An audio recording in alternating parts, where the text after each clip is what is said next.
એક રસ્તા પર અનાજ ભરેલી બોરીનો ટ્રક જઈ રહ્યો હતો. રસ્તામાં ખાડો આવ્યો, એના લીધે એક બોરી ટ્રકમાંથી નીચે પડીને ફાટી ગઈ.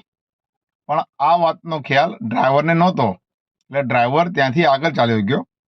હવે ત્યાં અનાજ જે ઢળેલું હતું એના લીધે ઘણા બધા પક્ષીઓ ત્યાં આવ્યા. ચકલી, કાબર, કાગડો, અલગ અલગ જાતના પક્ષીઓ આવ્યા અને એમની ચાંચમાં જે 4-5 દાણા આવતા હતા એટલું લઈને એ લોકો જતા રહેતા, પછી બીજા પક્ષીઓ આવતા. પણ જ્યારે ત્યાંથી માણસ પ્રસાર થયો, મનુષ્ય પ્રસાર થયો અને એને અનાજ ઢળેલું જોયું તો બધા પક્ષીઓને એને ભગાડી દીધા અને અનાજને ભેગું કરીને બોરીને બાંધીને ઘરે લઈ ગયો.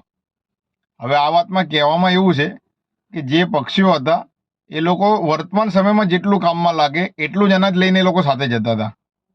ભવિષ્યનું ચિંતા કર્યા વગર એ લોકો જે અત્યારે કામમાં લાગે એટલું અનાજ લઈને જતા હતા. પણ માણસે ભવિષ્યની ચિંતા કરીને કાલે મારા કામમાં લાગશે એવી ચિંતા કરીને બધું અનાજ લઈને જતો રહ્યો.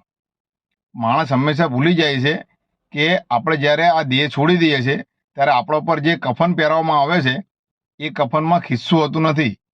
એટલે આપણે જે કંઈ પણ ભેગું કર્યું છે બધું અહીંયા જ પડ્યું રહેવાનું છે. પલભરમાં શું થવાનું છે એ મનુષ્યને ખબર નથી અને મનુષ્ય ભવિષ્યની ચિંતા કરીને બેઠો છે. મનુષ્યને એવું છે કે જે મારું બાળક છે ને એને કામમાં લાગશે, હું મારા બાળકનું બધું ચલાવું છું, મારા કારણથી મારો આખો પરિવાર ચાલે છે. પણ એ હંમેશા એ ભૂલી જાય છે કે જ્યારે તારું બાળક અહીંયા જન્મ નથી લેતું, પૃથ્વી પર જન્મ નથી લેતું, એની પહેલાં એના દૂધની વ્યવસ્થા ભગવાન કરી લે છે. તો એને શેનો ઘમંડ છે આટલો? એટલે ક્યારેય ભવિષ્યની ચિંતા ના કરવી જોઈએ, વર્તમાન સમયને મોજથી જીવી લેવું જોઈએ. વિડીયો સારો લાગ્યો હોય લાઈક, ફોલો, શેર જરૂર કરો.